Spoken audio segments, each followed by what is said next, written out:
So former House Speaker Thomas Tip O'Neill was known for saying that all politics is local. No matter how large the issue is that's being discussed, the thing that is important is about how the issue impacts the local community. 8 years ago in May, politics and religion collided in the State House of Texas. That's when the Texas Comptroller's Office declared Unitarian Universalism is not a religion. For any organization to qualify as a religion, members must have, their lawyer said, simply a belief in God or gods or a higher power. We have to apply a test and use some objective standards. And that was it. The Red River Unitarian Universalist Church in Denison, Texas, a place that is known for its conservatism, wasn't a church. Unitarian Universalism wasn't a religion. Ours was a group trying to take advantage of the state of Texas. And perhaps that's the message that the comptroller heard in her church every Sunday. And perhaps that's what everyone she knew said. As a political move, perhaps, it struck a blow for purity. It struck a blow for God. But principles beat dogma every time, even in Texas. Alone, the 50 members of the Red River Unitarian Universalist Church would have had no choice but to sue and wait and spend huge sums of money defending their faith. Instead, across Texas, 39 other Unitarian Universalist congregations raised their voices explaining to their communities the relationships between our nation's freedom and the principle of a free and responsible search for truth and meaning. In making news, in opening the debate of what religion could be, this opened the door for public debate. The quiet church building down the street suddenly captured local attention.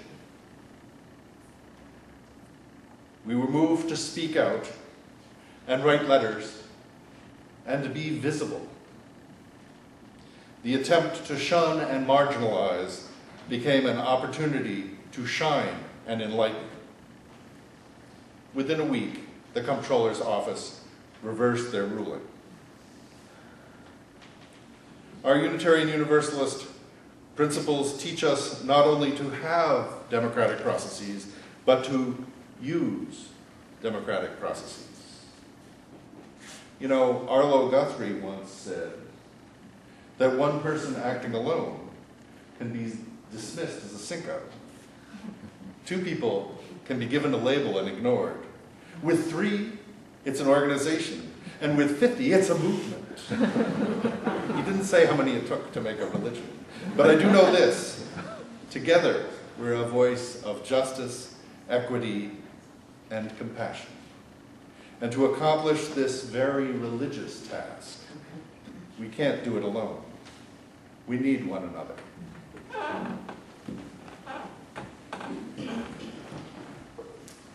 Reverend Forrest Church said, "All religious experience springs from 2 deep sources, awe and humility." Further, he said, "We are the religious animal, not the animal with tools or advanced language.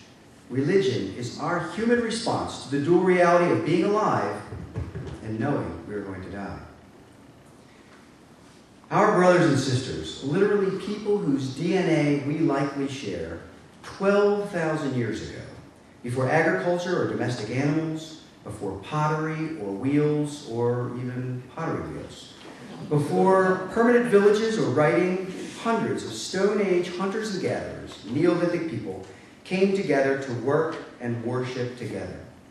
In the oldest known human temple, Göbekli Tepe, in Turkey, with pillars some weighing as much as 20 tons and dragged up a hill 1/3 of a mile.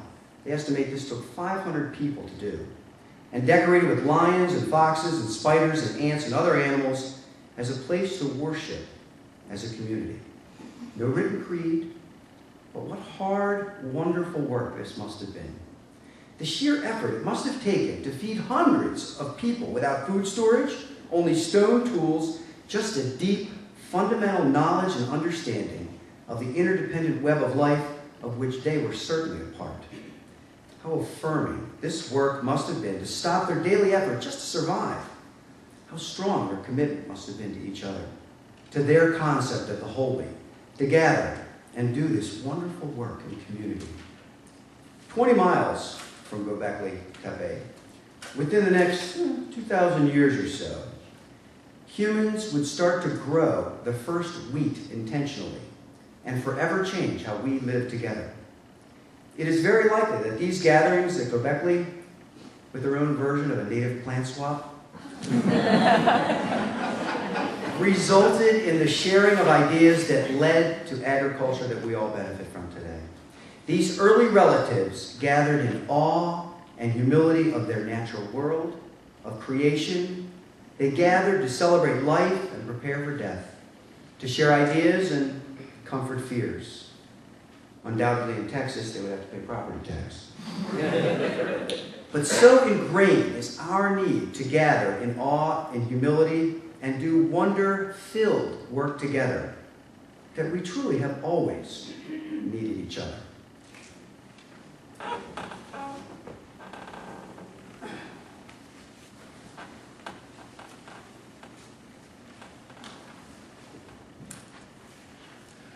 Last week, I gave a talk to a clergy group about Unitarian Universalist beliefs. It's a group that did the Interfaith September 11th service in Margate earlier. I decided to start my talk with a chalice lighting, and I read the International Chalice Lighting for February because it fit perfectly with my purpose. It's by Reverend Maud Robinson, a Scottish Unitarian minister. And one part of it goes, the symbol of the flaming chalice stood initially for a life of service. Its designer had never seen a Unitarian church or heard a sermon. What he had seen was faith in action in the form of the Unitarian Service Committee. As we reflect upon the flaming chalice, let us remember this commitment to service, which comes in many forms. I think Reverend Robinson has something there.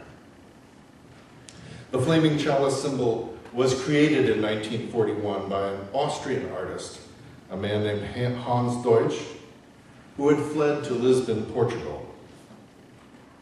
Dan Hotchkiss, in a pamphlet called The Flaming Chalice, writes, in Lisbon he met Reverend Charles Joy, Executive Director of the Unitarian Service Committee, which assisted Eastern Europeans, among them Unitarians as well as Jews, who needed to escape from Nazi persecution.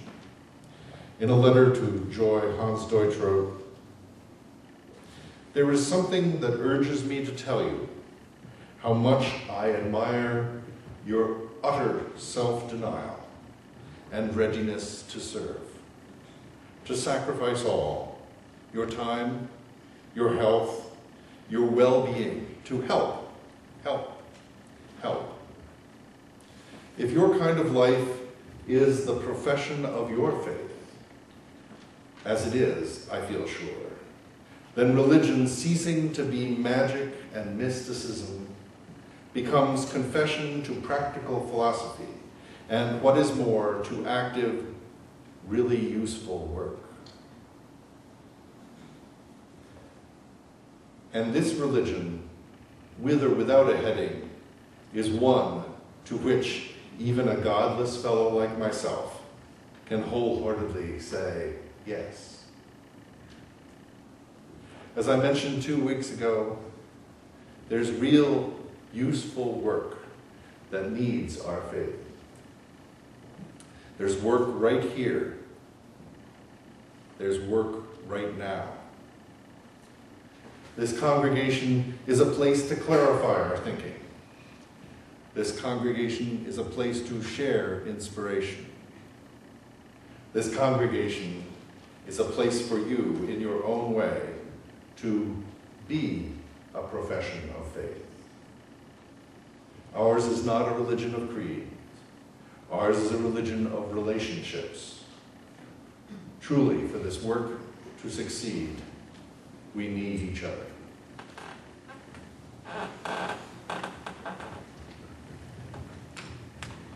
A little while ago, Peter sang, "The windows are wide, so darkness and light, mystery and beauty meet you inside. And there's room enough to hold all of us who gather in friendship, gather in love." Years ago, I bought a t-shirt for my son Alex that read, "You are unique, just like everybody else." A statement that's both sarcastic and profound. The children in my religious education class, when asked, "What do Unitarian Universalists believe?" often say, "Anything we want." Now, they've heard the UU principles and many times, and they know that we share these beliefs. But they are referring, of course, to the concept of the divine, of the holy. Well, in that regard, we are unique, like nobody else. Forrest Church said, "Theology is more like poetry than algebra." He further compares human belief to a cathedral of the world where there are millions of windows, each telling its own story of who we are, where we came from, and where we are going. Each window illustrating life's meaning. He continues, every religious, philosophical, even scientific worldview has a window or many windows through which the one light shines, refracting truth, bringing illumination to worshipers and seekers. No one can see the one light. It's like looking into the sun or the face of God. Only its refracted truth. To the fundamentalist, their window refracts the only light. To the skeptic, perceiving a bewildering variety of windows, concludes that maybe there is no light. But here in our congregation, the windows are wide. In our UU faith, in Reverend Church's words, we honor truth by encouraging members to reflect on the light through whatever set of windows they find most illuminating, and require only that this same freedom be honored for others. In this regard, our congregations are unique and not like any other. As Thomas Jefferson said, it is in our lives, not in our words, that our religion must be read. Ours is a house of deed, not creed, where we can celebrate life and mystery without claiming that we have final truth, where we can be grateful and practice generosity to enhance this life, not purchase some heavenly insurance policy. In most faith communities, many different beliefs may enter, but they are encouraged to conform, to look through the same window. But here, many different beliefs enter and are encouraged to share and learn from each other. When I came here 13 years ago, I came so my children could receive a dogma-free religious education, not to educate or enlighten myself. But what I learned from this community is generosity and gratitude, two skills that I wasn't particularly good at when I arrived. I was used to operating from a place of scarcity. People in this community demonstrated through their action, usually very quietly, the practice of generosity and gratitude. Learning this practice has enriched all aspects of my life. Work, family, friends. I also notice it's sort of contagious. Each of us comes through these doors, filtering the one light through many different windows, but willing to share their light with others. No matter how we each choose to explain the creation of this amazing planet, the marvel of human consciousness, I think we all appreciate the miracle of all life.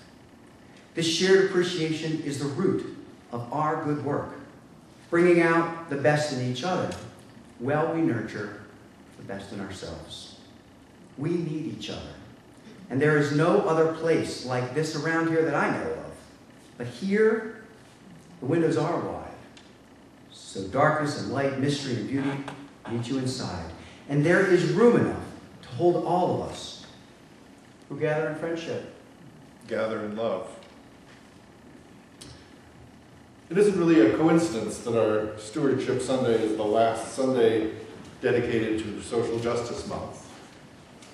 Many of us came here because we were in despair over our lives, the lives of our communities, or the life of planet Earth. We could have joined a religion which told us repeatedly to give up on the world, to focus on individual piety, and separate ourselves from this wicked world. But we didn't. We joined a faith which affirms the interconnectedness of all life, the web of existence, and the importance of maintaining this vessel we call Earth. This is our shared voyage.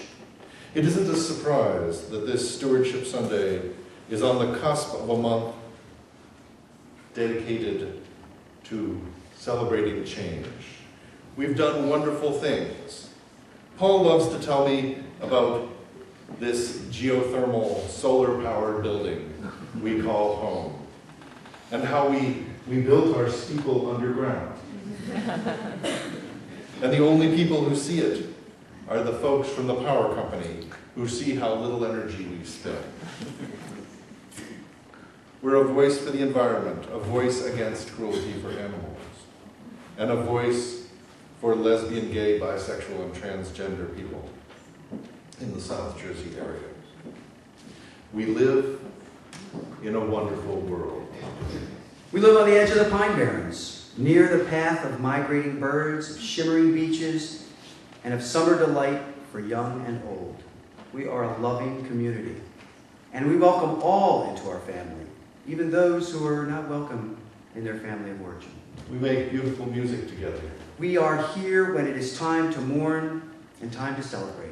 We volunteer in the community, and we listen when volunteers experience burnout. For we are a church home. They now say that religion is 12,000 years old, older than agriculture, older than written creed, or even writing itself. Religion isn't something to be put in a box, to be defended by lawyers. We, us, all of us, this congregation, has created this organization, built this space, taken our place in a larger movement. And because of that, today, we need one another when we would accomplish some great purpose and cannot do it alone. And we are now keepers of the flame. Amen.